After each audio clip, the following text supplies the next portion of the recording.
before. Thank you. Minority Leader. Thank you, Mr. Speaker. Mr. Speaker, I would like to ask the nominee, Professor Abraham, that, Mr. Speaker, Mr. Chairman, he is one of the two people who have been reappointed to the cabinet to the same docket that they were serving previously, the last 2 years. I want to ask you a question, Professor, that what do you think makes you feel that you can serve in that docket again? Because why I'm asking that question is because if you look at what happened in the last 2 months in this country, the demonstrations and the kind of things that happened, in my view, you look like somebody who was lost. Your presence was not being felt.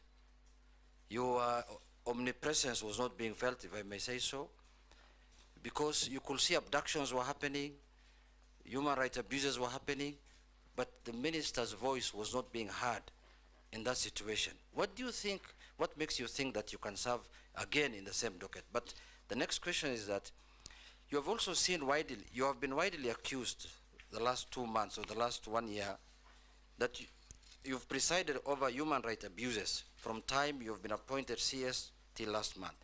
Particularly what happened, for example, on 25th of July 2024. And also during the Azimio demonstrations last year. More than 75 Kenyans lost their lives. And last month also, more than 50 Kenyans lost their lives. So there's a feeling that the National Police response to protest is stuck in the old way of doing things. So the question is, to what extent do you think ministerial responsibility for the brutality meted on Kenyans by security organs? At what level do you think you can take responsibility for that? What new ways are you going now to do to stop that? So my question is, in spite of all these abuses that have happened, in spite of all the problems that Kenyans have encountered, what is this new idea that you will employ this time if you are approved by this House? Because one of the things we are looking at, Professor, Chairman, is the suitability of the person to hold that office. What makes you think you are suitable in spite of all those problems that you have encountered the last 2 months? Thank you, Chair. Professor, proceed. Thank you, Mr. Speaker, sir, and honorable members.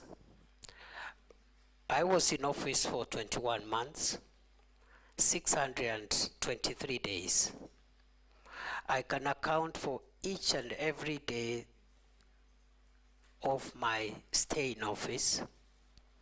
I woke up every day, and my focus has been to ensure that our country is safe. I have risen before dawn every day, including Sundays, and gone to sleep very late, simply because of the demands of our homeland security. I believe that I am suitable for reappointment because during those 21 months, during those 623 days, I have been able to keep the country fairly safe, especially in the fight against terror. Previously, we had an escalation around 2021-2022 of terror attacks in northern Kenya and the Boni Enclave. And in the past 2 years, approximately, we've had stability in northern Kenya and Lamu. I believe I am suitable, Honorable Speaker, because the crime of banditry has been reduced significantly, in my estimation, by more than 75%, even if pockets of insecurity continue to be experienced. And we do know where the gaps are and what needs to be done to even bring this problem to a complete end. Mr. Speaker, I have visited all the 47 counties, some of the counties numerous times. I've been to Lamu 21 times in 21 months. I've been to Samburu 8 times. I've been to Baringo 13 times. I've been to many other counties. And therefore, I have not been lazy. I've been diligent. And I've conducted myself within the parameters of Article 73, which requires me to conduct myself in a manner that brings honor to the nation and dignity to the office I hold. I have worked with officers at the headquarters, but I've also sat down in numerous meetings to work with officers at regional, county, and sub-county levels to make sure that we share decision-making processes and decision implementation processes. I believe, Mr. Speaker, the question has been directed to the events of the recent weeks. And I want to respond as follows. That the reason that I didn't talk every day is because the events the Honorable Member is referring to were mainly operational issues. The work of the Minister, the Cabinet Secretary for Interior, as envisaged in Article 245 of the Constitution, is to give the organs of national security that fall under that ministry policy direction and policy guidance, and in particular because we are talking about the police. Mr. Speaker, the police is under independent command, Article 245, paragraph 2. There are only two people who can give the Inspector General of Police directives. First, the Cabinet Secretary for Interior, but only on policy issues. Number two, the Director of Public Prosecutions in matters in investigations of criminal activities. Other than that, operational matters are handled by the command of the National Police Service, and therefore the Minister doesn't give operational directives. We have communicated the policy during my time in office, the policy of the Kenya Kwanza administration on policing, which includes zero tolerance on extrajudicial killings, zero tolerance on abuse of human rights, and restraints in the use of force. Limited only, the use of force being limited only to cases contemplated in the Constitution and the National Police Service Act and the schedule thereto in the defense of life of the officer or the life of the people of Kenya. Therefore, it is unfortunate that during a recent protests, we witnessed the death of 42 Kenyans. We also had injuries, 486 civilians and 385 police officers were injured. We had about 1,387 arrests.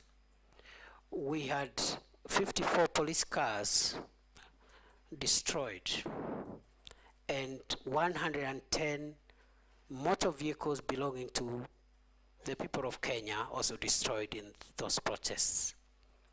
And therefore, I want to submit as follows: that the operational responsibility of policing lies with the command of the National Police Service.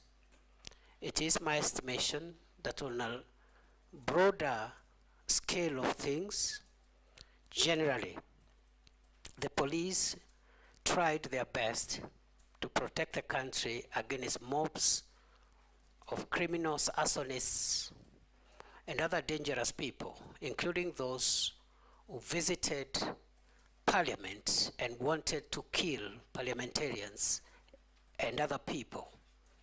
The police did their best. And in the event, as it is possible, that any officer went beyond what is allowed in terms of the use of force, it is now the work of the Independent Police Oversight Authority and other accountability agencies to help the country to bring to closure the issue of justice for excess use of force. I want to submit as follows, Mr. Speaker, that even beyond the police having independent operational command, the issue of the use of firearms by a police officer is individual. If you read the National Police Service Act and the Schedule 6 to that Act, every police officer has individual responsibility on how they use firearms. You cannot, the Inspector General of Police will not be there to tell the police, the officer, shoot this one, don't shoot this one. There will be an operational order that will generally guide the police officer. So the accountability of the IG will be on the operational order, which is publicly available, whether that operational order met the constitutional threshold, but the use of force by individual officers is an individual responsibility issue. Other than that, I commend generally those officers who tried their best in very difficult circumstances to help the country come to terms with what happened, and hope and will see to it, if I am reappointed, that the accountability for those who violated the law is pursued conclusively. I submit.